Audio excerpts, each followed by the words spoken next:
Comprendre mon histoire m'a permis de me libérer. C'est le sujet de cette vidéo où mon invité spécial va vous partager aujourd'hui son histoire personnelle, son parcours, qui va créer en vous, je l'espère, l'étincelle, qui va vous permettre de vous libérer de ce qui vous bloque aujourd'hui pour oser une vie qui vous inspire. Donc bonjour à toi, ici Xavier Andignac, révélateur de puissance intérieure. Et aujourd'hui, j'accueille Yonald Moustache Mayeko, fondateur d'Oz et Tu auras, coach en leadership et en confiance en soi. Donc bonjour Yonald et merci d'avoir accepté mon invitation. Merci à toi Xavier, ça fait du bien. Je ressens en tout cas le soleil de Toulouse jusqu'à dans l'interview, donc c'est super, merci pour cette invitation. Ouais. Donc, j'ai souhaité inviter Yonald car c'est un entrepreneur au grand cœur que j'apprécie particulièrement pour ses valeurs, son authenticité, sa bienveillance, mais aussi sa façon de toucher les gens par sa parole, par ce qu'il dit. Donc aujourd'hui, je constate que beaucoup d'entrepreneurs et même des personnes qui sont en transition de vie sont bloqués pour avancer vers une vie qui leur correspond, une vie qui les inspire. J'ai remarqué qu'il y a un point fondamental qui les bloque aujourd'hui pour révéler qui elles sont vraiment. C'est un manque de connaissance de soi, de leur histoire et de mettre en lumière une partie de leur passé qui les empêche de voir devant. Et donc, j'ai contacté Yonald et qui, en discutant avec lui, m'a tout naturellement dit que souhaiterais en fait partager un message de comment comprendre mon histoire m'a permis de me libérer. Et je me suis dit, waouh, c'est vraiment le sujet qui me touche vraiment et que je souhaiterais partager. Donc, le partager avec toi aujourd'hui, c'est super. Donc, avant, voilà, c'est ce qu'on va partager dans quelques instants. Mais avant cela, Yonald, est-ce que tu peux te présenter Ouais, bien sûr, je vais me présenter. Yonad Moustache Mayeko, comme tu l'as très bien dit. On va dire que je suis un bon vivant avant de dire que je suis un entrepreneur. Vraiment, j'adore la vie. Je me définis vraiment comme ça et j'ai eu la chance, moi, de vivre en Guadeloupe. Donc, je suis né en Guadeloupe et voilà, je suis parti à 18 ans de chez moi pour vivre mes rêves, pour me structurer, pour apprendre sur moi, pour me comprendre. Et aujourd'hui, effectivement, je suis fondateur d'Oz et Tu auras et je suis coach en leadership. Donc, vraiment dans le sens de prendre sa vie en main, de gérer ses émotions aussi, parce que c'est très important, et de fait de prendre des décisions. Pour moi, c'est ça le leadership, c'est trois choses, c'est vraiment ce qui est important pour moi. Et c'est ce que je dédie ma vie aujourd'hui à accompagner des femmes particulièrement, parce que du coup, mon histoire aujourd'hui fait que c'est un public que je touche énormément à travers soit mes séminaires en période de confinement, ce n'est pas des séminaires, des immersions et surtout mes accompagnements individuels. Donc voilà ce que je fais de manière très succincte. Mhm. Et donc, tu m'avais dit que pendant cette interview, tu voulais parler de comment ton histoire a permis de te libérer. Qu'est-ce que tu veux dire par là, en fait? Ouais, c'est vrai que je me suis toujours demandé est-ce que je vis vraiment ma propre vie? Mhm. Ça a toujours été une question de me demander, est-ce que je vis ma propre vie? Est-ce que c'est parce que mes parents m'ont montré certaines choses petites, dont on n'a même pas conscience parce qu'on a oublié, qui fait que je suis là aujourd'hui, je suis en train d'être avec peut-être des partenaires, une femme ou un boulot, en fait, qui fait que je suis conditionné inconsciemment. Et c'est ça qui fait que je me dis à un moment donné, je me suis posé très tôt, très jeune, et je me suis dit, mais est-ce que je vis vraiment la vie que je voudrais? Donc, je suis allé à la recherche de moi, comprendre vraiment est-ce que c'est mes propres choix que je fais. Et effectivement, dans le fait d'intituler cette interview, comprendre mon histoire m'a permis de me libérer, j'ai compris en fait qu'il y a plein de choses en appelant mes parents, en leur posant des questions plusieurs fois, leur demandant mais qu'est-ce que tu as vécu en fait? Qu'est-ce que tu as fait? Parce que de la période où moi je ne te connaissais pas dans ton ventre, qu'est-ce qui s'est passé entre temps? Et c'est ce que j'ai demandé depuis mes 18 ans. Aujourd'hui, j'en ai 30. Je me suis dit, j'ai envie de savoir ce qui s'est passé. Et entendre des choses, comprendre des choses, je me suis dit, mais attends, mais il y a des choses qui reflètent dans mon histoire, là, que je fais, que je n'avais même pas j'avais même pas conscience que je faisais et je suis en train de faire des choses où, voilà, je fais juste pour faire, quoi. Donc ça, c'était vraiment la première étape pour me dire, est-ce que je vis ma propre vie? Voilà. Hmm. Donc, il y a des schémas inconscients que l'on peut vivre qui sont liés d'une part à ton histoire, à ce que tu as vécu, mais aussi à ce qu'ont vécu tes parents. C'est ça que tu as mis en lumière? Exactement, exactement. Je me suis rendu compte que j'avais fait des choix professionnels inconsciemment par rapport à mes parents, que j'avais même choisi à l'époque une conjointe inconsciemment par rapport à mes parents. Et tu te dis, mais Hmm. ça va loin tout ça. Mais attends, est-ce que vraiment je vis ma propre vie, tu vois? Et c'est là que je me suis dit, ok, il faut reprendre les choses en main. Donc, je ne sais pas si tout le monde a l'opportunité de faire ça, parce que c'est notre boulot. Je pense que Xavier aussi, toi, tu as eu Oui. l'opportunité de faire ça. Mais moi, ça m'a vraiment interpellé de me dire, j'ai envie de vivre ma propre vie, faire mes propres choix. Donc, c'est pas facile entre la limite de vouloir décider pour soi et de lâcher prise par rapport à ce que la vie nous apporte naturellement. Mais c'était vraiment ça, ce Hmm. cheminement. Mais c'est intéressant que tu dises ça parce que c'est vrai que nous, on travaille là-dessus tout le temps, on se forme, on travaille sur nous, on a du coup le temps de le faire puisqu'on crée le temps pour le faire. Et il y a certaines personnes peut-être qui se disent ben, qu'elles ne sont pas dans la bonne famille, hein, qu'elles n'ont pas les bons amis, qu'elles ne sont pas dans le bon pays, le bon environnement. Qu'est-ce que tu dirais à ces personnes? Ouais. Est-ce que le fait de savoir est-ce que si elles sont vraiment au bon endroit, la seule chose que je pourrais leur dire, et ce qui est le plus important pour ces personnes-là, très bonne question, Xavier, c'est de sonder, de sonder à l'intérieur de soi leur niveau de bien-être. Hmm.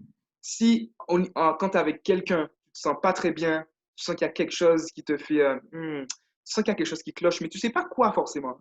Il y a quelque chose qui cloche. Tu vois, il faut pas laisser ça passer. Je dis ça parce que je l'ai vécu moi-même. Tu vois, à un moment donné, j'étais en Guadeloupe, je suis parti, je sentais quelque chose qui me dérangeait, mais je ne savais pas quoi. Donc, je suis parti et j'ai compris après. Même chose pour mon ancienne relation, il y a quelque chose qui me dérangeait, je ne savais pas quoi, mais il fallait que je fasse des choix et je les ai faits. Donc, c'est pas facile. Donc, c'est leur demander en fait de revenir à l'intérieur de soi et pas aller poser des questions à l'extérieur de soi, parce que c'est ce qu'on a l'habitude de faire, et de revenir à soi, à la rencontre de soi, de se demander pourquoi je me sens comme ça, qu'est-ce qui fait que je me sens pas au top ou je me sens bien, il y a un truc qui fait que je ne suis pas moi. Et la personne va vraiment comprendre qu'il y a quelque chose qui l'embête et qui la cloche, elle va trouver ses propres réponses. D'accord. Et c'est un vocabulaire qu'on utilise beaucoup, aller à la rencontre de soi, aller à l'intérieur de soi. Euh, Qu'est-ce que tu pourrais recommander à une personne qui nous écoute et qui ben, se découvre, a jamais fait ça? Parce qu'aujourd'hui aussi, euh, aujourd'hui, là, on est encore dans une période de confinement qui a été rallongée, encore 2 mois. Donc, il y a des personnes qui étaient habituées d'avoir euh, une distraction extérieure avec les amis, avec le travail et tout ça.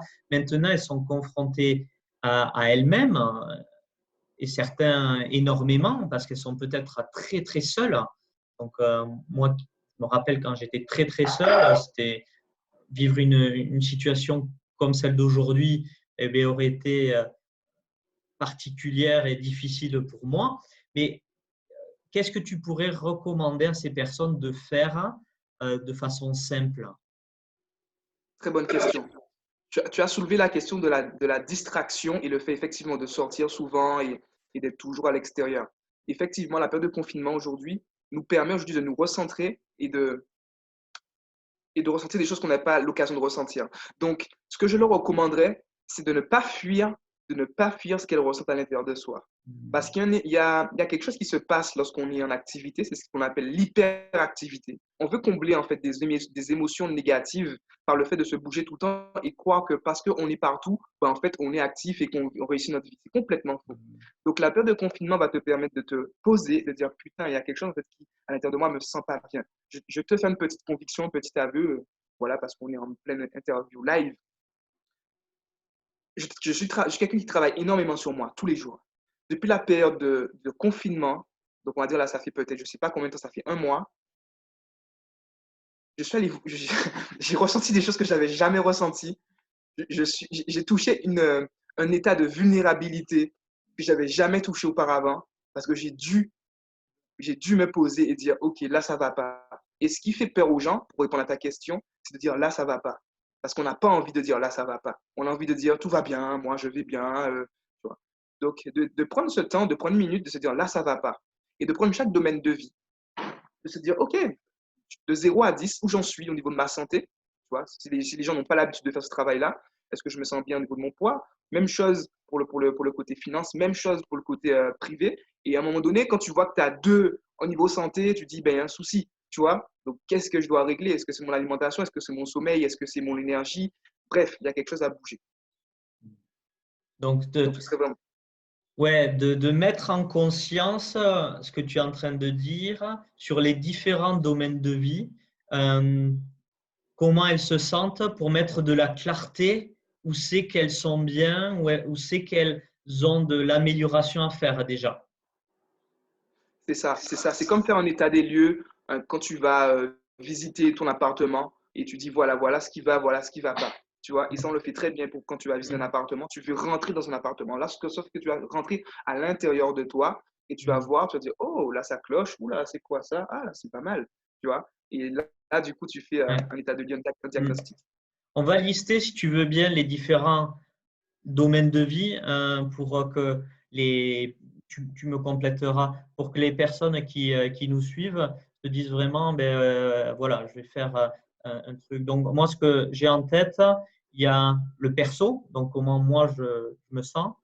Il y a la famille, comment je suis avec ma famille. Il y a les amis aussi.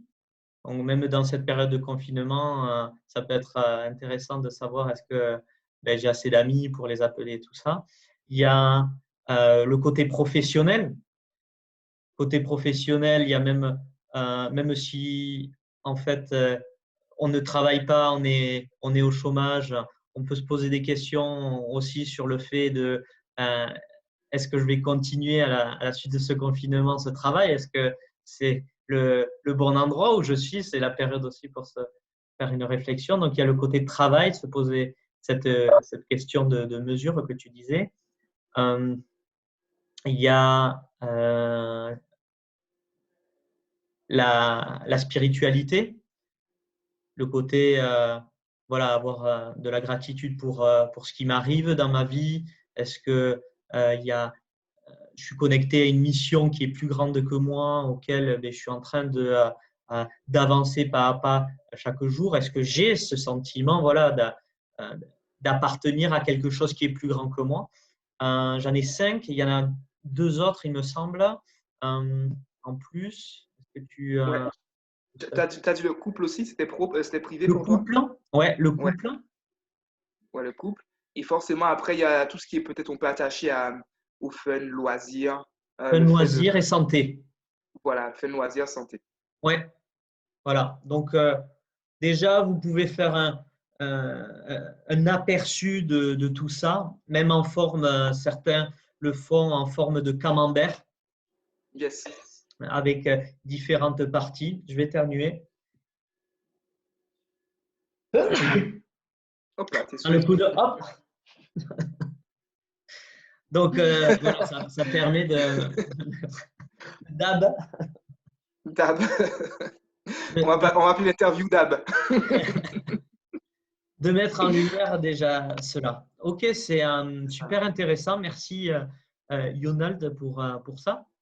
Et donc, toi, dans ton histoire, qu'est-ce qui est, qu'est-ce qui a été ben, utile de mettre en lumière et qui a fait un vrai changement dans ta vie? Wow, ouais, effectivement. C'est très bonne question parce que c'est très frais ce qui s'est passé pour moi. Euh, J'allais voir justement tous les domaines de vie dont j'ai cité, sauf le couple. Parce qu'en fait, mon histoire a fait que, justement, pour en parler particulièrement, que j'ai eu des parents qui ont été là pour moi. J'ai grandi avec ma mère et ma sœur. Et en fait, mon père, je le voyais de temps en temps. Donc, en fait, peut-être qu'inconsciemment, j'ai voulu comprendre en fait leur histoire pour comprendre la mienne déjà. Et à un moment donné, je pense que il fallait que je m'avoue que ça avait marqué que mon père, en fait, euh, soit parti, n'ait pas été là, en fait, du coup, n'a pas grandi avec moi. Tu vois? Donc peut-être que je l'ai voulu pour ça. Et ce qui s'est passé, que j'étais avec mon ex-compagne avec qui on est resté 10 ans ensemble. Et je me suis toujours juré de me dire, en fait, que j'ai pas envie de refaire vivre ça à mes enfants, tu vois, d'être là et d'être présent. Donc, ça partait d'une bonne intention, sauf que lorsqu'on s'est connu à 18 ans, j'étais une ancienne personne et là, j'ai évolué, je suis plus la même personne. Et c'était très compliqué pour moi d'avouer le fait de merde, putain, c'est pas en fait peut-être elle qui me va pas, mais c'est moi déjà qui me convient plus dans mon couple et mon couple ne me convient plus non plus. Et parce qu'en fait, à un moment donné, tu te rends compte que ça va pas. Donc, c'était le domaine de vie que je voulais pas aller voir. Je savais très bien que j'étais à 2, à 3, mais ça me demandait une décision très, très compliquée parce que c'était lié à mon histoire, à mon enfance. Il y a des blessures que j'avais enfouies, que je ne voulais plus refaire remonter. Donc, ça demande un niveau de leadership énorme et c'est ce qui a été le déclic pour moi. Parce que du coup, lorsque je me suis dit, OK, là, je suis obligé en fait de prendre cette décision parce que je prends une lampe torche, je me suis dit dans ma tête, je vais prendre une lampe torche pour éclairer mon chemin au cas où je prends une mauvaise décision. Donc, je le fais, j'y vais, je saute en parachute. Donc, du coup, j'ai pris cette lampe torche-là, j'ai sauté et je dis, OK, j'ai pris mon courage à deux mains, je sens que je ne vais pas bien, comme on avait dit tout à l'heure, et que mon couple ne me convient pas. Donc, j'ai arrêté cette relation et là, en fait, c'est comme si, en fait, j'avais des lunettes de soleil et j'ai mis des lunettes de vue. Incroyable, incroyable. Comme si, en fait, du coup, j'avais une autre vie qui s'ouvrait à moi. Et il y a des choses que je ne comprenais plus, en fait, que je ne comprenais pas et que je comprenais d'une nouvelle vision. Donc, c'était vraiment ce déclic-là pour moi. Et ça m'a beaucoup apporté ce type de relation parce que ça m'a permis de me structurer. Mais à un moment donné, je pense que si j'étais plus moi, il fallait en fait que j'accepte la nouvelle personne que j'étais devenue. Et donc, tu t'étais mis avec cette personne, tu as fait un lien avec les blessures, mais tu t'étais mis avec cette personne euh, de façon inconsciente, en fait, sans, enfin, comment dire, est-ce que c'est, tu t'es mis avec quelqu'un pour combler cette blessure que tu avais? Comment tu le vois, toi, Ouais, ouais, très, très bonne question. De manière très, très personnelle et très transparente, je pense qu'à l'âge de 18 ans, je suis parti, j'étais pas encore construit. Et je pense qu'à un moment donné, quand on est petit comme ça, tu cherches un petit peu des repères. Et je pense que inconsciemment, j'avais besoin d'une deuxième maman, tu vois. Sauf qu'elle agissait pas comme ça, mais j'avais besoin d'une deuxième maman pour me rassurer. Et ce qui s'est passé, c'est qu'en fait, on s'est construit comme ça, on a grandi comme ça. Elle avait un côté très maternel parce qu'elle était comme ça. Donc, je ne lui ai pas demandé d'être comme ça, c'est juste que ça me rassurait. Sauf que j'allais chercher cette sécurité à l'extérieur de moi parce que j'avais de l'insécurité en moi qui était liée à mon enfance. Et ce n'était pas le bon chemin parce que l'insécurité que j'avais liée à mon enfance, j'allais la chercher à l'extérieur de moi. Donc, quand j'ai compris ce cheminement-là, je me suis dit, merde, pourquoi à un moment donné mes finances, elles bloquent alors que je fais tout ce qu'il faut parce qu'on sait bien qu'il y a un côté émotionnel. Et quand j'ai compris que ça venait de l'insécurité liée à mon histoire, et je me suis dit, d'où vient cette insécurité-là? J'ai compris que ça venait du côté du domaine du coup. Donc, je devais faire des choix, effectivement. Et quand j'ai découvert ça, j'ai compris que j'avais beaucoup plus d'assurance, beaucoup plus de certitude, de confiance. Parce que quand tu fais le premier pas, tu vois la falaise, tu te dis, oh putain, c'est haut, il faut quand même y aller, tu vois. Donc, donc effectivement, je pense que c'est lié à une insécurité que j'avais mis à l'extérieur de moi qui me permet de me rassurer, alors que je ne me rassurais pas moi-même d'abord, en tant qu'homme. Ouais. Et tu disais aller voir, mettre en lumière des choses qui font mal à l'intérieur. Oui, Il y a des gens qui doivent se dire, ouais, mais ça fait peur, ça fait mal. Qu'est-ce que tu oui. leur dirais à ces personnes? Je leur dirais très franchement que si elles ne vont pas aller voir, on va peut-être en parler, si elles ne veulent pas aller voir ça maintenant, la vie va leur donner quelque chose de 10 fois plus fort et ce sera 10 fois plus douloureux. Parce que j'ai attendu, j'ai dit non, mais j'ai attendu, c'est pas le bon moment. C'est jamais le bon moment en fait. C'est jamais le bon moment. Peut-être que tu as un boulot, je ne vais pas le quitter. Peut-être que tu as un truc qui arrive dans ta vie, tu vois. Mais à un moment donné, plus tu attends, plus ce sera compliqué. C'est comme si la vie, elle accumule, tu vois. Et tu as une facture à la fin en mode, OK, ben là, du coup, il faut accepter la facture. Vu que tu as fait Et ce... Ah oui, vas-y, ouais, continue. vas-y, vas-y. Vu que tu as fait ce parcours-là, qu'est-ce qu'il y a derrière? Parce que je pense que c'est ça. Les gens ont des peurs d'aller voir parce qu'elles n'y sont jamais allées. Et donc, la peur, Ouais. c'est une perception erronée d'une réalité. Donc, elles se disent, waouh, je ne vais pas aller voir parce que ça ça va me faire mal. Mais toi, en Ouais, tant qu'éclaireur, vu que tu y es déjà allé, qu'est-ce qu'il y a ouais. derrière ça, en fait? Yes, yes, effectivement. Il y a beaucoup de peur. La peur, pour moi, en tout cas la mienne, c'était la peur de la solitude, la peur de se retrouver seul, tu vois. Parce qu'en fait, forcément, quand as des parents divorcés, tu te dis, merde, on m'a déjà, entre guillemets, abandonné, sauf qu'on t'a pas abandonné en vrai, hein. C'est la perception que tu as, une illusion. On m'a abandonné, donc j'ai pas envie de revenir à un état de solitude, j'ai pas envie de revivre ça. Et au final, ce qui s'est passé, pour répondre à ta question, c'est que je me suis effectivement retrouvé seul. Et quand je me suis retrouvé seul, je me suis dit, bah, je ne suis pas mort en fait. Ben, ça va, au final, tout va bien. C'est pas aussi douloureux que ce que je pensais en fait.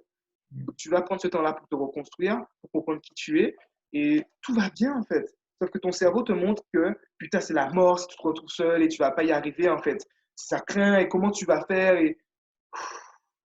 Donc, ce que je conseille à ces gens-là, effectivement, c'est de dire, j'ai vécu, je suis en bonne santé, je ne suis pas mort, et en plus, aujourd'hui, j'attire un nouveau couple à moi qui correspond à qui je suis aujourd'hui. Donc, il y a un cadeau énorme derrière cette peur-là, énorme, sauf que la peur te masque le cadeau. C'est comme si tu vas au théâtre, au cinéma, et tu as, tu vois, comment ça s'appelle là, Les le rideaux? début du spectacle, où tu as les rideaux, quoi. Et en fait, tu te dis, ouais, t'attends, c'est mystérieux, mais tu ne vois pas le beau cadeau qui t'attend derrière. C'est exactement la même chose. Hmm. Et là, tu as parlé, toi, de ton histoire par rapport au couple. Et je suis sûr que certains vont se dire, oui, mais moi, c'est autre chose. J'ai vécu quelque chose de plus difficile. Euh, Qu'est-ce que tu leur dirais par rapport à ça, dans euh, ce parcours d'aller voir, d'aller mettre en lumière ce qui fait mal, là?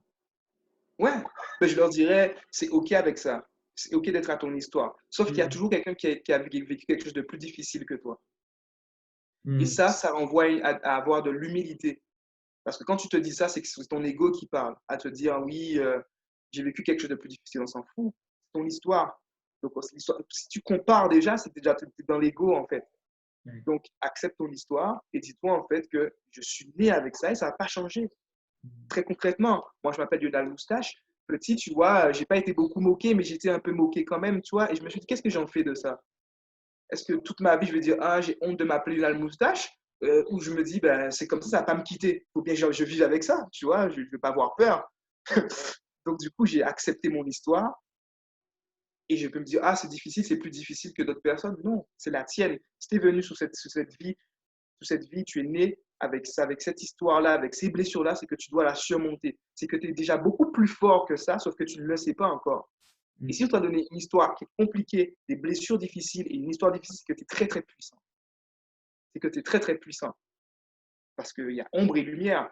Donc, si tu as une blessure très compliquée, c'est que tu as une puissance énorme que tu dois aller chercher pour pouvoir passer le pont et te rencontrer toi-même.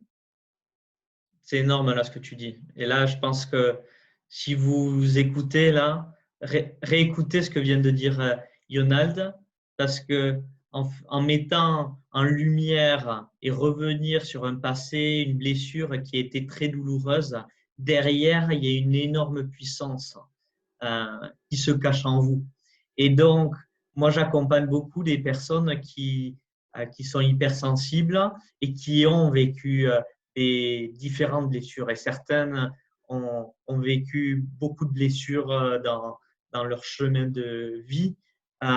Et elles pensent, en fait, et beaucoup, il y a de la stigmatisation, même au sein de certaines communautés, hypersensibilité, fragilité. Euh, mais dans ce que tu dis, et moi aussi par rapport à ce que j'ai parcouru, c'est que derrière ce qui s'apparente à de la fragilité, il faut aller regarder, mettre en lumière ce qui fait mal. Et derrière, il y a cette… On dit lumière, mais je sais, les gens ne comprennent pas. Mais cette puissance, cette chose qui va… Vous allez comprendre que cette vulnérabilité, en fait, mais quand vous allez au travers, dedans, derrière, il y a une puissance qui va vous faire dégager comme tu disais tout à l'heure, du leadership. Vous êtes beaucoup plus confiant en vous parce que vous saurez que c'est ces blessures qui vous ont construit, qui ont fait ce que vous êtes. Et donc, réécouter le passage qu'a dit Yonald, tu l'as très bien expliqué là, c'est très très puissant ça, d'aller voir, mettre en lumière pour trouver cette puissance. Si tu veux rajouter un mot là-dessus, Non, je trouve que t'as très bien résumé c'est pas parce que j'ai dit. Effectivement, je comprends cette histoire de sensibilité et bravo pour ce que tu fais pour ces personnes-là. Parce que moi, ma mère, c'est une hypersensible, tu vois. Donc, j'ai eu ça aussi. C'était impossible pour moi de réussir mes examens parce que j'avais pas géré mes émotions. Je dormais 1 heure la nuit ou je dormais pas, en fait, avant un examen. Donc, j'ai vécu tout ça. Sauf que c'est vrai que j'en parle pas beaucoup, mais j'ai vécu toutes ces choses-là, tu vois. C'était plus fort que moi, en fait. Mes émotions, ça me surpassait. J'ai tout fait, tu vois. Et ce qui fait que, du coup, j'ai dû apprendre des techniques pour pouvoir me maîtriser parce que si je ne me maîtrise pas, ben, ce sont mes émotions qui me maîtrisent. Ouais. Et attention, les émotions, c'est des belles choses. Il ne faut pas comprendre que c'est le mal ou le bien ou quoi que ce soit. C'est juste en fait qu'il faut savoir quand même les maîtriser parce que waouh, tu peux exploser comme un volcan. Tu es bien passé pour le savoir parce que tu en as fait une spécialité d'accompagnement. Mais voilà. Donc, ouais, pour ces personnes hypersensibles que tu accompagnes, je leur dis qu'elles ont un super cadeau, quoi. Un magnifique cadeau. Moi, j'étais timide, je ne pouvais pas en fait parler devant 4 personnes parce que mes émotions tu vois, c'était pas possible, je dormais pas la nuit, du coup, j'avais les cernes comme ça avant quelque chose et j'en ai fait une force. Je suis conférencier, je fais des conférences devant 100, 200 personnes, donc tu peux y arriver en fait, tu vois. Donc voilà, le message, c'est de leur dire, vous devez y croire, quoi, croyez en vous. Ouais, et c'est super là ce que tu nous partages parce que et j'adore que tu nous partages ça en partageant cette vulnérabilité que voilà que tu as cette sensibilité que maintenant tu en as fait une force et c'est ce que je dis souvent hein, et donc merci de nous partager ça, c'est d'avoir cette sensibilité que tu as travaillé dessus et maintenant tu l'utilises à ton profit et donc quand on a une plus grande sensibilité. Toi, maintenant que tu as travaillé là-dessus, quand tu fais des conférences, qu'est-ce que tu as de plus que des personnes qui n'ont pas cette sensibilité? Ouais, ben, j'ai ce que je ressens maintenant, tu vois. Quand tu me poses cette question-là, tu vois, j'ai les larmes qui montent, tu vois.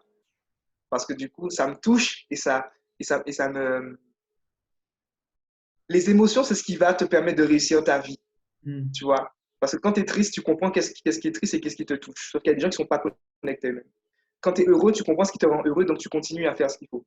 Et effectivement, quand je suis en conférence, si tu un jour, s'il y a des jours, peut-être qu'on fera une conférence ensemble, tu verras. Mais cette unicité qui fait que j'arrive à toucher la personne là où en fait elle n'a jamais touché. Parce que j'ai ça en moi. Et ce qui fait que généralement, si tu vois mes teasers, tu vois toujours des gens pleurer, et les gens ne comprennent pas. Parce qu'il y a des gens, tu vois, ils disent, fais attention quand tu vas au séminaire Lionel, assure-toi, tu as des mouchoirs, tu vas pleurer parce que tu vas en chier en fait. Et sans les toucher, parce que j'ai une capacité à toucher la personne avec ma voix, parce que je me suis touché comme ça moi-même, entre guillemets. Tu vois. Et c'est cette sensibilité, c'est grâce à l'hypersensibilité que j'ai en moi qui fait que j'arrive à toucher quelqu'un, tu vois, vraiment comme un laser, paf, et la personne dit putain, aïe, putain, il m'a touché, mais merde, ça fait mal, quoi. Et là, ça la délivre, ça la libère, en fait, tu vois. Et quand je dis mon histoire m'a libéré, m'a permis de comprendre, mon histoire m'a permis de me libérer, mais je permets à cette personne-là de se libérer aussi parce que je comprends son histoire limite mieux qu'elle. Mm. Donc, Ouais. c'est ça qui m'aide dans ces séminaire. Ouais, c'est fort. Donc, cette sensibilité t'a permis de mieux te connecter aux gens, de les comprendre et de les aider par la parole, parce que tu dégages et tout ça, à les aider à les libérer, quoi. C'est Ouais, fort, ça. ouais, bien sûr. Et je vous invite à regarder. Je sais que vous avez tous regardé ça et j'adore ce film-là. J'aurais donné ma compagne encore à regarder ce Disney qui s'appelle Avatar. Effectivement, tu vois, tu as la connexion. Tu vois, effectivement, c'est prendre cette histoire de connexion et de puissance et de lumière pour les gens qui ne comprennent pas, de l'avatar qui est vraiment sur son cheval et pour vraiment qu'il du coup il puisse choisir son cheval, il va connecter en fait sa queue là, comme ça il a une queue, avec la queue en fait du cheval et boum. Et en fait, du coup, l'avatar c'est vraiment la lumière, son âme, tu vois, et le cheval en fait, donc c'est qui il est vraiment, et le cheval c'est vraiment la puissance. Et quand tu connectes l'âme de la personne avec sa puissance, il n'y a rien de plus puissant en fait. Tu es toi-même, tu vois. Tu connectes le ciel et la terre, ta tête et ton corps en fait, tu vois, c'est tout. Ben, excellent, je vais le revoir parce que je l'ai vu il y a très longtemps. Et tu vois, il y a plein de films comme ça qui m'ont impacté. Moi, c'est beaucoup enfin, des films où il y a de la transformation et tout ça. Et aujourd'hui, enfin, j'en fais mon métier. Et il y a toujours des messages très forts dans ces films. Et parfois, il y a des films, c'est même pas des films, c'est une réalité qui est racontée d'une façon merveilleuse, mais qui se rapproche de la réalité. Donc, je vais regarder Avatar. Ouais, merci, Flora, pour cette avis. Ce soir au menu Avatar. Ouais. Et tu as parlé d'autre chose là, euh, qui, qui va toucher les gens et se poser des questions. Tu as parlé de pleurer. Quel regard, toi, tu as vis-à-vis des pleurs? Quelles sont les différentes facettes de pleurer pour toi dans ce que dans la transformation là? Qu'est-ce que… Yes. Je vais répondre sur deux points. Le premier point, c'est de répondre en tant qu'homme. On nous a conditionnés à ne pas pleurer en tant qu'homme, ou très petit, ou vite, tu vois, il ne faut pas ressentir. Alors que les filles, elles ont plus l'habitude de pleurer, de dire ça fait mal, j'ai mal ou je suis triste, tu vois, déjà. Donc, en tant qu'homme, déjà, dire que tu as mal ou de pleurer, c'est déjà mal vu par la société. Parce que tu te montres pas en fait comme un homme en étant fort, tu vois, alors que c'est des conneries. On est des êtres d'énergie et d'émotion. Donc déjà, répondre en tant qu'homme, c'est ça de se dire on a la place de montrer que, ok, des fois, il y a des choses qui me touchent, tu vois. Quand j'avais 19 ans, ben, on a tous vécu, tu vois, j'étais trompé, tu vois, parce qu'elle a eu peur et elle m'a trompé cette fille-là, alors que, tu vois, elle avait juste peur de me perdre, tu vois, et je voulais pas m'avouer ça, et à un moment donné, ben, je me dis, putain, ça m'a fait mal, ça fait chier, et j'ai pleuré, quoi, tu vois. Merde, et alors? Tu vois. Donc ça, déjà en tant qu'homme, c'est un chemin qu'on doit faire parce que les hommes n'ont pas, en fait, des fois, à part des personnes peut-être qui travaillent comme nous, mais n'ont pas, en fait, cette force de dire, ben, putain, ça fait mal, j'ai mal, et ok, c'est comme ça, c'est la vie. Quand tu fais pas ça, déjà, tu fais des gros nœuds en toi, émotionnels, qui te bloquent déjà. Je suis bien placé pour en parler. Et deuxièmement, pour répondre à ta question que j'ai oubliée, du coup, Par rapport aux pleurs, juste oui, pour par rapport aux pleurs. recadrer par rapport à l'idée que j'avais, souvent on a l'idée, pleurer, c'est être triste et donc on ne veut pas pleurer. Mais est-ce qu'il y a autre chose qu'être triste Oui, dans le pleur oui, en fait? oui, oui. Pour moi, les larmes sont synonymes de ta vérité. À chaque fois que tu pleures, pas par tristesse, hein, mais que tes larmes montent, comme tout à l'heure, tu m'as posé une question, tu m'as parlé de séminaire et de sensibilité. J'ai des larmes qui sont montées. Ça veut dire qu'il y a quelque chose qui est très fort en moi, qui est puissant. Pour moi, les larmes sont égales à ta vérité, égales à ton authenticité. Et généralement, on dit que quand tu pleures, c'est que tu n'es plus dans l'ego, tu es dans ton cœur, ton âme qui parle. Ça veut dire qu'à chaque fois que tu as ces émotions de larmes qui ne sont pas liées à la tristesse, et comme toi, tu m'as posé cette question-là, c'est que tu es au bon endroit. Et souvent, les gens qui sont perdus, qui ne savent pas trop quoi faire de leur vie, quand tu leur poses des questions très puissantes comme ça, elles vont pleurer ou ont des larmes qui montent, c'est que tu es au bon endroit. Comme quand tu regardes un film, comme tu disais, et que ça te touche, si ça te touche, c'est qu'il y a quelque chose à aller voir, quelque chose qui peut-être reflète ton histoire et qui t'inspire. Donc, si ça t'inspire, c'est que ça part de l'intérieur. Et qu'est-ce qui part de l'intérieur? Tes émotions, ton cœur, ton histoire. Donc, il y a quelque chose à aller creuser. C'est magnifique. Hmm. Merci, merci pour ça.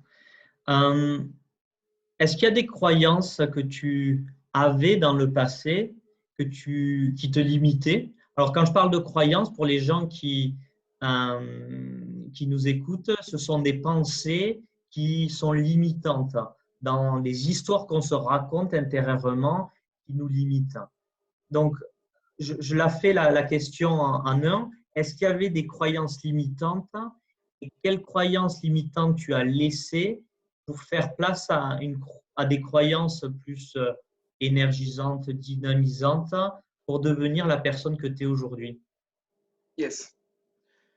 Mon cher Xavier, au niveau croyances limitantes, je crois que j'ai des cartons. J'en avais des cartons. Tu vois, quand tu déménages, j'avais des cartons de croyances limitantes. Parce que ma plus grosse croyance limitante, donc effectivement des croyances, c'est des choses qui t'empêchent d'avancer, très simplement, c'était de quoi en fait que je pouvais pas, on pouvait pas, je croyais pas au bonheur en fait quelque part. C'était pas possible pour moi de se dire que tu peux être riche, être en bonne santé, être heureux en couple. Pour moi, c'était pas possible dans ma tête. C'était destiné à que des personnes parce que c'était génétique quelque part. Tu vois, c'était un peu ma croyance, une grosse croyance limitante. Et ce qui fait que du coup, forcément, je me disais que j'étais pas assez bien ou que j'avais pas assez de diplôme alors que je suis un bac plus 5, tu vois. Donc, pas assez bien, j'étais pas assez, j'étais jamais assez en fait, tu vois. Donc, ouais, ma plus grosse croyance limitante, c'était ça, de pas croire au bonheur, qu'on pouvait tout avoir dans sa vie. Parce que ça Hmm. faisait prétentieux et que tu pouvais attirer la jalousie. Et c'est lié à mon passé aussi parce que j'ai un passé de sportif de haut niveau. Et quand j'étais sportif de haut niveau, ben forcément, en fait, tu attires beaucoup de jalousie parce qu'il n'y a pas beaucoup de gens qui y arrivent, en fait. Donc forcément, ben, ça m'a fait peur quand j'étais plus jeune et je me suis dit inconsciemment que j'ai plus envie de revivre ça. Et pour moi, peut-être trop avoir de lumière, c'est peut-être dire aux gens, ah, ben, tu vois, toi, tu peux pas y arriver alors que c'est fou, en fait. Tu vois, et donc, il y a plein de croyances comme ça bizarres qui m'ont de moi. Hmm. Et tu l'as remplacé par quoi au final, cette croyance qui te limitait? J'ai remplacé par juste, j'ai le droit d'être heureux, j'ai le droit Hmm. d'exister. C'est quelque chose qui vibre en moi. Je sais pas, ça va fonctionner pour tout le monde, mais c'est ce qui vibre en moi. Et je me suis toujours autorisé à me dire, si tu devais mourir demain, essaie de voir, essaie d'essayer comme ça. Imaginons que tu dois mourir dans une semaine, essaie d'essayer ce que tu pouvais pas faire jusqu'à présent et voir ce que ça peut donner. Au pire, de toute façon, tu meurs dans une semaine, donc c'est pas grave, tu vois. Donc j'ai fonctionné comme ça et me dire, ben, en fait, tout ce que j'ai fait dans ma vie, c'est juste par le fait de croire en moi. J'ai investi en immobilier, j'ai acheté un immeuble, je connaissais rien en immobilier, c'est parce que j'ai cru en moi. Je suis allé voir des banques, j'ai parlé, j'ai dit voilà ce que je vais faire. Et du coup, oh, lui, il sait où va. J'ai convaincu les banques comme ça. Même chose, tu vois, pour mon business, j'ai pas eu de parents forcément entrepreneurs qui ont très bien réussi au niveau entrepreneurial, à proprement dit. C'est parce que j'ai cru en moi que je l'ai fait. Même chose pour le sport de haut niveau, même chose pour mon nouveau couple. J'ai toujours cru en moi, en fait. Et quand tu crois en toi, avoir une foi de foi, pas forcément religieuse, mais une foi en toi réellement de je vais y arriver, tu vois, j'ai touché la croyance la plus ancrée en moi, qui est la plus limitante, c'était les gens disent je ne peux pas y arriver. Moi, la croyance que j'avais, c'était, je disais, c'est tendu, ça va être tendu. Tu vois. Et quand je dis ça va être tendu, ben, je sais que ça peut être compliqué, mais je vais quand même y arriver. Donc, je remplace ça par, au lieu de dire c'est difficile, je dis ça va être tendu. Je ne peux pas y arriver, ça va être tendu, mais je vais y arriver. Hmm. Hmm. D'accord. Donc, dans ton système de pensée, tu as changé des pensées qui ont permis à aller plus facilement et de façon plus fluide vers tes objectifs. Ouais, ouais, ouais. C'était un truc d'un peu perché pour moi à l'époque, de me dire tu changes juste ta manière de penser et ça a changé ta vie. Je faisais partie des sceptiques. Il y a deux types de sceptiques dans la vie. Les premiers sceptiques, c'est les gens qui disent moi, je ne crois pas à ton délire et j'y vais pas. Tu vois. Hmm. Et moi, je faisais partie des deuxièmes où je ne crois pas trop, je ne connais pas, mais j'y vais quand même, je vais voir ce qui se passe. Ouais, c'est Donc, la c'est ce bonne que je vis. approche d'essayer, on tente. euh, et par contre, tenter, c'est quoi pour toi? C'est une fois, une semaine, un mois, 2 mois? Qu'est-ce que tu dirais à une Très bonne personne question. Très bonne qui, question. qui est un Je- sceptique qui aimerait essayer? Très bonne question. Si un sceptique qui veut essayer, hop là, je, je branche le chargeur avant que ça coupe. Sinon, ça va couper dedans. Ouais. Voilà, c'est bon. Tenter, je ferai un parallèle à le fait de tenter avec la notion d'oser, parce que j'ai monté le mouvement Ose et tu auras. Et pour moi, tenter et oser, non. Tenter, pour moi, c'est pas la même chose qu'oser. Tenter, c'est je vais essayer, mais tu vas essayer quelque chose peut-être qui n'a pas de sens pour toi. Par contre, oser, Hmm. c'est oser quelque chose qui a beaucoup de valeur pour toi.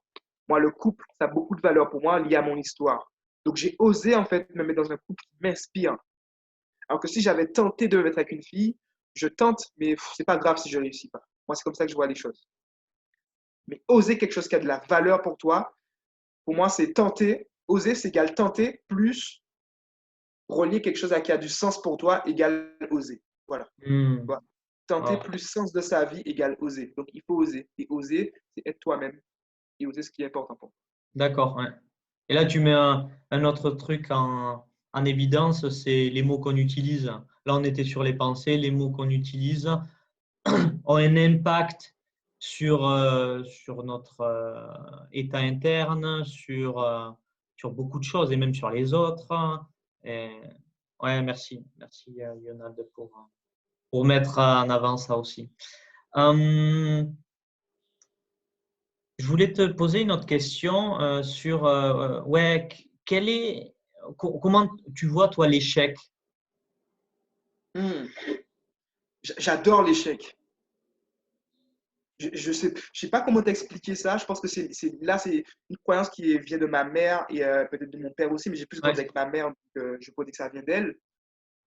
Mais, mais en fait, ma mère, elle m'a toujours montré en fait que elle y va en fait et il n'y a pas d'échec en fait. J'ai pas construit, j'ai pas connu ce mot-là. Tu vois, j'en veux venir. Dans ma tête, c'est comme si ça n'existe pas. J'ai connu ce mot-là quand en fait on m'a dit ah échec, ça veut dire quoi? Ça veut dire ça. Ok.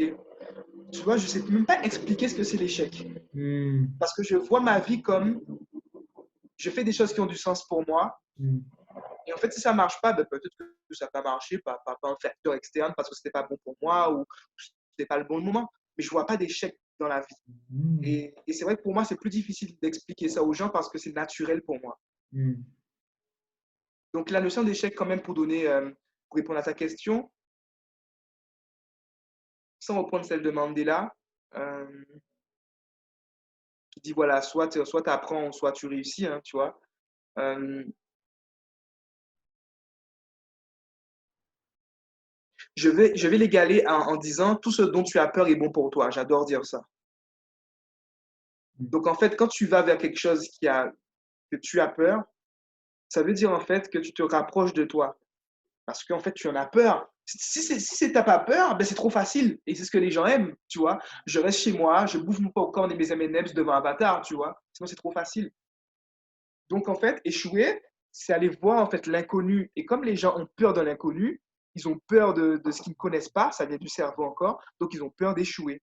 Donc, pour répondre à la question, effectivement, l'échec, c'est aller voir en fait ce que tu ne connais pas. Et à chaque fois que je suis allé voir ce que je ne connaissais pas, des gens, des formations, un pays, waouh, je me suis pris des claques énormes, des claques énormes. Et je pense de manière très historique, parce que j'en parle pas souvent et ça m'a pas beaucoup touché, mais tu vois, tout ce qui est lié à des inégalités, ou peut-être même le racisme, des choses comme ça, dans tous les pays, ben, c'est des gens en fait, qui n'ont pas forcément peut-être voyagé et qui sont pas allés peut-être, tu vois. C'est pour ça que moi, en fait, j'ai pas de jugement sur ça et j'accepte les gens, tu vois. Moi, j'ai pas connu le racisme, donc ouf, tu vois. Mais je me dis quelque part, s'il y a des inégalités comme ça qui existent dans la vie, ben, c'est parce que ces gens-là n'ont pas voyagé, n'ont pas compris quelque chose, n'ont pas ouvert leur esprit.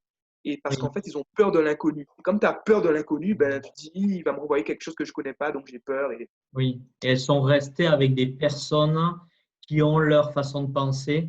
Elles n'ont pas osé sortir de ça, aller dans un inconfort de découvrir autre chose que ce qu'elles connaissent. Yes, tu as très bien résumé ça. Et pour donner une histoire réellement, une réelle que j'ai vécue, la peur de l'échec, moi, je l'ai vécue encore une fois dans mon couple.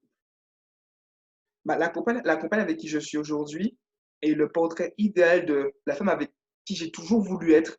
Mais comme j'avais peur d'échouer et elle est tellement à l'opposé de ce que ma mère m'a montré, ben, j'avais peur en fait. Alors que moi, je suis quelqu'un qui ose tout le temps. Je me suis dit, mais qu'est-ce qui t'arrive? Tu vois, j'étais à l'aise avec les filles quand j'étais en CTU, quand je faisais mes études, j'ai fait même mon master et tout. Et après, là, quand je dois aller voir la femme que j'adore, tu vois, j'ai peur. Je me dis, mais qu'est-ce qui t'arrive? Parce que j'avais peur d'échouer. Parce qu'en fait, je ne sais pas comment elle pense différemment de moi. Elle se comporte complètement de ce que ma mère m'a montré, de ce que j'ai vécu. Et j'ai peur de me prendre une claque ou de me prendre un casse-toi ou, ou j'ai pas envie de toi. Ou tu vois, ça fait mal à l'ego. Parce que quand tu as la peur de l'échec, c'est ton ego qui a peur de ne pas exister. L'ego a peur de ne pas exister. De dire, putain, je suis pas à la hauteur et t'es nul. Donc, on se protège, un masque. Peur du rejet, peur d'être abandonné, on se masque. On n'y va pas. C'est intéressant ce que tu dis. Donc, même dans le couple, c'est d'aller voir quelque chose qui est en dehors de ce qu'on connaît, parce que c'est là, si on n'est pas satisfait avec ce qu'on a aujourd'hui, c'est que ce que l'on veut est en dehors de ce que l'on connaît. Wow. Hmm.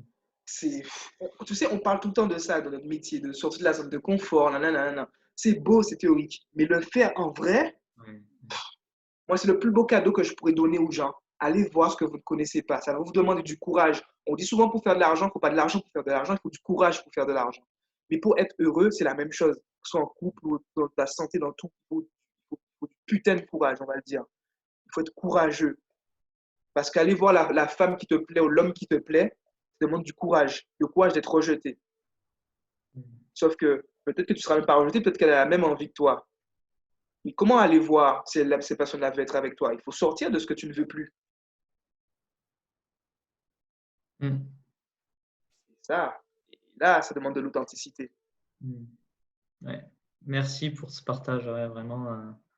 Là, écoutez, réécoutez là, ce qui vient d'être dit, parce que si vous voulez avoir vraiment une vie qui vous inspire, sans aller dans des choses euh, énormissimes, mais pour avoir trouvé votre bonheur, si aujourd'hui, dans ce que vous avez, eh bien, il n'y est peut-être pas, c'est peut-être que vous avez besoin aussi d'aller faire face à ça, quoi.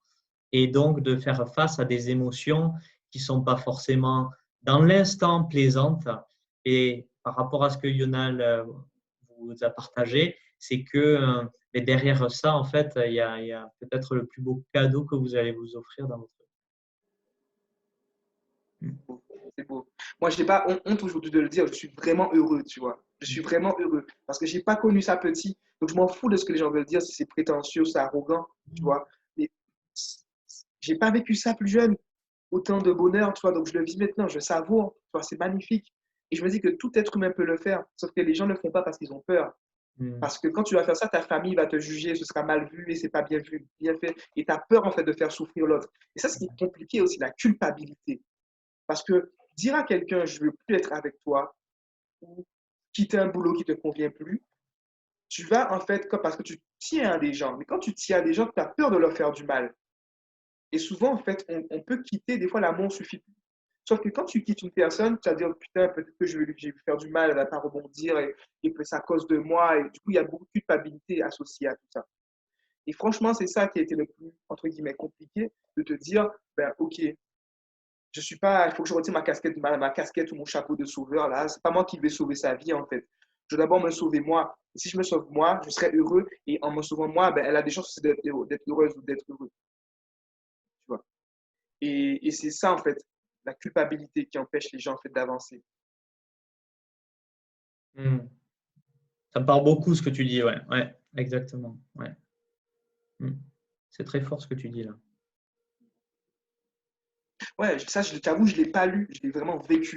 Mm. Parce qu'on apprend beaucoup et ça a été dur pour moi de ressentir cette émotion de culpabilité. Putain, ça fait chier et tout, et je vais lui faire du mal. Sauf que il faut accepter que la Mm. personne est mal. Il faut l'accepter. Ça fait partie de la vie. On veut souvent trop arrondir les angles, sauf qu'on se fait du mal à soi-même, on se sacrifie. On a confondu l'amour de soi et la confiance en soi avec le fait de se sacrifier. Sauf qu'à un moment donné, stop. Il faut arrêter tout ça, en fait. Il faut arrêter. Tu vas à un Mm. moment donné de ta vie, il y a des maladies qui vont sortir, des je sais pas quoi, tu vas voir que. De toute façon, ça va, dans un domaine de vie, ça va péter. De toute façon, c'est pas dans ton couple, on parle de couple, hein, mais ça va péter en fait dans un domaine de vie. Tu vas te prendre une grosse claque comme je l'ai vécu, tu vas tomber très très bas et tu vas dire putain, qu'est-ce qui se passe? Pourquoi? Et là, la vie va t'obliger, parce qu'on dit ah, je suis chat noir, j'ai pas de chance. C'est pas que tu n'as pas de chance, c'est que tu ne vas pas avoir en fait ce que tu dois faire réellement, concrètement. Et là, ça demande des coronesses. Ouais. Donc, ouais, ouais, ouais, ouais. Donc, c'est cool. Vraiment. Si tu avais la possibilité de revenir 5 ans en arrière, hein, ou peut-être 10 ans, hein, tu me dis, euh, qu'est-ce que tu changerais dans ta vie? Honnêtement, je ne changerais rien. Je ne changerais rien parce que tout ce que j'ai fait m'a construit. Je t'avoue, à un moment donné de ma vie, il y a 2 ans de ça, je me suis dit, putain, pourquoi j'ai fait des études, ça m'a servi à rien. J'aurais dû commencer plus tôt parce que je vois des entrepreneurs qui ont mon âge et qui sont 10 fois plus loin, mais alors que c'est juste des chiffres en fait, hein, c'est rien. Ils sont pas, quand tu les rencontres, ils sont même pas plus heureux que ça en fait en vrai. Donc ça m'a ramené à plus d'humilité. Donc franchement, je ne changerais rien. Parce que j'ai fait des études et à un moment donné, je me suis en voulu me dire, putain, pourquoi j'ai fait tant d'études, ça m'a servi à rien. Mais c'est là que ça m'a appris la discipline. C'est là que j'ai compris que de voir plusieurs femmes dans ma vie, ça me servait à rien. Et c'est là que c'est là que ça m'a compris que c'était pas bon pour moi et de me structurer, d'avoir une seule femme dans ma vie, ce qui me convenait pour moi. Donc, j'ai blâmé et j'ai critiqué mes études, mais c'est là que je me suis construit le plus, en fait. Donc, je ne changerai rien. Hmm. C'est Steve Jobs qui dit c'est un moment de ma vie où je me suis retourné et j'ai connecté les points. Est-ce que toi, tu l'as vécu comme ça? Enfin, d'après ce que tu dis aussi, c'est ce qui a fait qui t'a amené ici, c'est tout ton passé au final, tout C'est ce que tu as ça, vécu. c'est ça. C'est exactement ça, de connecter tous les points comme dit Steve Jobs et comme tu dis très bien. Parce que sinon, ta vie, ton présent et ton futur n'ont pas de sens si tu ne comprends pas en fait ton passé. Je ne dis pas qu'il faut rester dans le passé et de faire un truc, tu vois, de thérapie, je ne sais pas quoi, hein. Je dis en fait qu'il faut comprendre ton passé. Parce que si tu Mm. comprends ton passé, tu sais où tu vas. Et si tu ne sais pas où tu vas, en fait, ça n'a pas de sens, tu n'as pas de cible, tu n'as pas de directive, tu n'as rien. Et c'est pour ça que là, pour moi, la notion d'échec n'existait pas dans ma tête, parce que je sais où je vais en fait. Donc, je me dis juste que comme je sais où je vais, je sais bien que des fois, ben, tu prends ta voiture, tu habites à Nantes, tu vas aller à Marseille, ben, peut-être qu'il y aura une autoroute, donc il faut que tu t'arrêtes, peut-être que ta route va crever, mais tu vas quand même y arriver parce que tu sais où tu vas. Ça, c'est hyper important, encore une fois. Ça a l'air simple ce qu'il dit, mais je me permets de m'arrêter là-dessus. Parce qu'en fait, moi, ça a été le point essentiel dans ma vie, c'est de savoir où j'allais. À un moment de ma vie, je savais plus où j'allais et j'accompagne des personnes qui me disent, ah, mais non, moi, mon futur, c'est tableau blanc ou tableau noir. Et en fait, quand on ne sait pas Yes. où on va, c'est comme ben, tu pars en vacances et tu ne sais pas où tu vas. Ça paraît débile hein, de se dire, ah, je pars en vacances, tu vas où? Je ne sais pas. Et bien, dans la vie, c'est pareil. Si on ne sait pas où on va, on est mené par la vie et ce n'est pas nous, en fait, qui avons le leadership de savoir où on veut aller. Et donc, en faisant le lien, comprendre son passé pour laisser aussi les choses au passé et qu'elles soient plus aussi présentes, mais avoir un futur, savoir où on veut aller pour vivre pleinement sa vie. C'est ça, c'est exactement ça.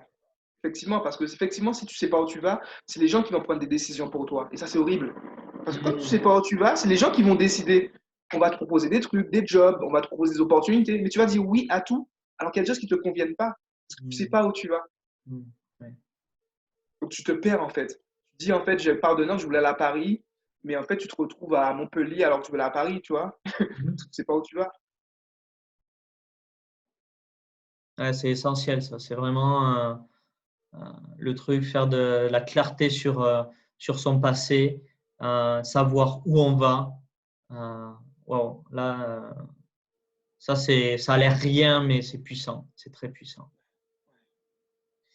De toute Et façon, imagine, toi, Yonald, que là, à l'instant, tu es en train de parler au Yonald d'il y a 5 ou 10 ans. Qu'est-ce que ouais. tu lui dirais? Je lui dirais, vu qu'il croit déjà en lui, c'est cool. Je dirais en fait de prendre le temps de savourer tous les moments de la vie, que ce soit difficile ou pas difficile. Et je lui dirais en fait que il va y arriver. De tous les cas, tu vas y arriver. C'est déjà fait.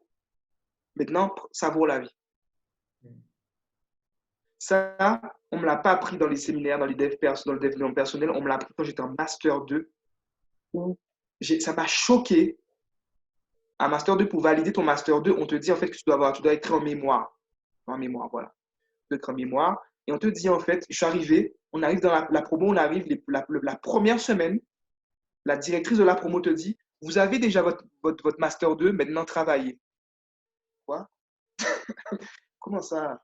On n'a rien encore fait. Vous l'avez déjà, vous avez déjà réussi. Maintenant, faites ce qu'il faut. Ça m'a choqué. Je me suis dit, comment ça? J'ai déjà mon Master 2, ça va être difficile. Attends, je suis en Master, truc. Non, tu l'as déjà. C'est bon. Tu as déjà t'as déjà ton diplôme. Maintenant, travaille. Et ça m'a choqué. Et j'ai toujours gardé ça de me dire, en fait, tout ce que je veux dans la vie, je vais l'avoir. Je vais l'avoir. Bon, on a sonné. Je vais l'avoir. Mais du coup, maintenant, il faut que je travaille parce que c'est de la discipline. Hmm. Et je crois que demain ou après-demain, je vais faire une interview sur l'amour. C'est pour ça que des gens n'arrivent pas aussi à être heureux sur l'amour, parce que l'amour, c'est du travail. Hmm. L'amour, c'est du travail, vraiment. Mais c'est pas acquis, c'est pas donné, c'est bah, ça y est, je suis en couple et c'est un travail de tous les C'est jours. ça. Mais oui, parce que l'amour ne suffit pas. Tu sais qu'il y a plein de gens qui sont heureux, il y a de l'amour, mais ça, c'est bien que ça ne suffit pas. Mm. La- Ça demande une volonté d'avancer, de faire des efforts. Et s'il y a une seule personne qui ne fait pas les efforts, c'est mort. Ouais. C'est mort. Mm. Tu peux être avec une personne qui t'aime peut-être moins, mais si les deux veulent avancer, tu vas aller beaucoup plus loin. Ouais, merci pour ce partage. Mm. C'est hyper essentiel. C'est pas inné, c'est un travail Tous de les tous jours. les jours qui doit se Tous les jours. cultiver, se renouveler. Oui, c'est comme le bien-être. Notre cerveau, il n'est pas conditionné en fait à être heureux. Tu vois, tu as toujours des pensées négatives, des choses qui reviennent, tu vois, des choses qui reviennent. Donc forcément, tu dois faire un effort pour te focaliser sur ce qui est beau dans ta vie, sur ce qui est bon. Et pour le couple, c'est la même chose. On est fait pour vivre en couple, en communauté, comme tu veux, mais du coup, c'est pas inné en fait quelque part. Donc ça doit demander un effort de se dire comment on peut concilier nos valeurs, nos besoins, notre identité avec notre identité, les valeurs, les besoins de l'autre. Parce qu'on est en perpétuelle évolution, tu vois. Donc forcément, si tu n'as pas un regard sur toi et un regard sur l'autre qui est en train d'évoluer, et tu es dans ton coin et l'autre fait l'autre de son coin, l'élastique pète. Mm. Ouais. Mm. Donc, j'espère que vous avez pris des notes de ce que Yonald a dit parce qu'il nous a partagé une énorme valeur pendant cette vidéo. Est-ce que tu aurais un dernier message à faire passer, Yonald, aux personnes qui vont écouter cette vidéo? Ouais, j'ai envie de dire, aimez-vous, aimez-vous, kiffez la vie, aimez-vous. Franchement, aimez-vous, la vie est trop belle, tu vois, on est en pleine période de confinement, je le dis, je vis ma meilleure vie, tu vois, Mm. aimez-vous. Genre, pour moi, le plus important, c'est l'amour, aimez-vous, aimez-vous, donnez-vous de l'amour, et en fait, quand tu es dans l'amour, tu n'es pas dans la peur, donc si tu es dans l'amour, tu es dans le bon chemin, tu vois. Et moi, ce que j'ai appris ces derniers temps, c'est la compassion. C'est-à-dire que je comprenais le mot compassion, mais je n'avais pas de la compassion pour moi, donc je n'avais pas de la compassion pour quelque part, c'est un petit peu pour les autres. Et j'ai appris ça aussi à travers ma compagne pour elle, c'est beaucoup plus inné d'être dans la compassion. Et ça m'a beaucoup aidé en fait à comprendre les autres. Donc avoir de l'amour et de la compassion, c'est ce que je souhaite aux gens. D'accord, ouais, merci. Et tu le dis avec tellement de facilité, de simplicité. C'est simple ce que tu dis, mais c'est hyper profond et puissant si, pour l'appliquer, ça, avoir de l'amour pour soi. Je pense que c'est un grand cadeau que peuvent se faire les gens, mais c'est pas seulement une petite phrase en fait. Ça a l'air d'une petite phrase, mais souvent les, les grands euh, les grands monsieur, les grandes dames qui ont des belles choses à transmettre, le transmettent souvent dans des citations très courtes. Et toi, tu le partages aussi comme ça de façon simple. Et c'est très profond, en fait, ce que tu dis. Parce que savoir s'aimer, ouais, c'est merveilleux. C'est savoir s'accepter et s'aimer pour ce que l'on est. Ouais. On restera sur ces mots. Ouais. Merci, Yonald. Merci beaucoup pour tout ce que tu nous as partagé, pour ton authenticité, pour avoir partagé aussi des éléments de ta vie. Donc, je te remercie beaucoup pour ça.